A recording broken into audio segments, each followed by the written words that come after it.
everybody, welcome to day 2 of CreatorU and day 2 of TwitchCon as well. We have something a little bit different than we did yesterday. Other than a challenge, we're going to be doing a little bit more like panel style questioning called Round Table. But before we get started, I wanted to say a huge thank you to our sponsors that were able to put this on for us. So huge thank you to ASUS, HyperX, Twitch Student, Pubgmobile, Elgato, Rise Above the Disorder, and GenG Gaming. And with us today, we have Dahmer from CLG, we've got Keith from Stream Elements, and the CreatorU students for 2022.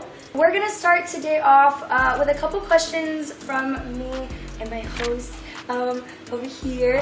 We're gonna ask a couple questions to them and kind of let the students get a feel for how the conversation is gonna go, and then we're gonna let you guys have a free-for-all and let you ask them, you know, whatever you would like. Networking and having a pool of people that you know and trust is more important than anything. Because one month you might make nothing, and the next month you might have 30 sponsors. It happens. But I mean, that just goes to show it's entirely a mutually beneficial thing. You give what you put in, and you get back out what you put in. So I mean, you're not gonna be able to do everything for everyone all the time, or you're not gonna be able to work with somebody on everything. But like all the networking you do, it is critical to your career. To me, the biggest thing is networking with other creators, playing with other creators. You know, of course, you know, any person who works in talent at an org will get tons of messages, tons of DMs, you know, from very, very great creators who are on their way to becoming, you know, top of Twitch, top of YouTube, and, you know, putting their portfolio up there, what they're doing, all that kind of stuff. But at the end of the day, the biggest thing, I think, to me, and I think speaking for other talent managers and creators as well, or at least managers of teams, is seeing creators playing with other creators in that game or title they're looking for, right?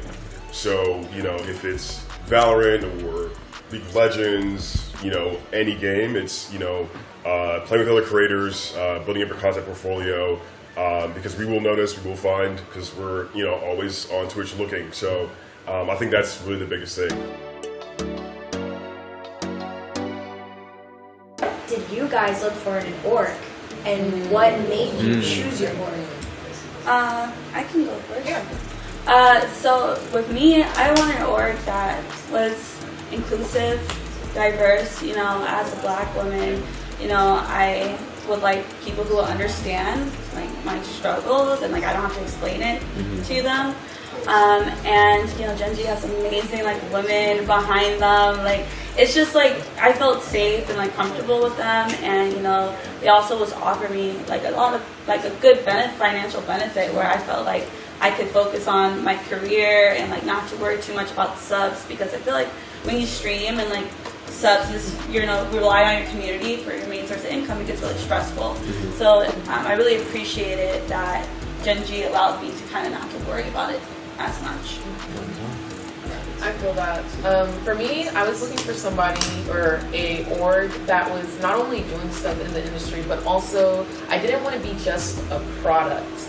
I wanted to be in an inclusive relationship, a family. Like I have my point of contacts, of course, but like even the CEO will drop by my stream every now and then, gift a couple of subs, and be like, hey, what's up? Like I love that family orientation. I don't just want to be sold to businesses. I also want to feel like we're in a partnership, and I definitely get that with Misfits, and they're so sweet to me. Like I feel like they're baby, and I love that. And I love it. Those are two very, very incredible orgs. I heard literally nothing but great things. I even had conversations with GenG, and I was like, y'all are some very sweet people. And yeah, and I think we've had private conversations off stream about this, like, you know, there's many different sides to orgs. Like Ms. Chin said, like, you don't want to just be like a billboard, pretty much. Like, you want to have a reason that you're there. That's definitely something I always take into consideration. Your dream org, yes, might be your dream org, but let's say you talk to them and they don't want to be your friend as well. You know, what if they just talk to you at your scheduled meetings once a month or something like that? Yeah. So those are things to take into consideration when you start reaching a point where you're like, okay, maybe want to join an org or something like that.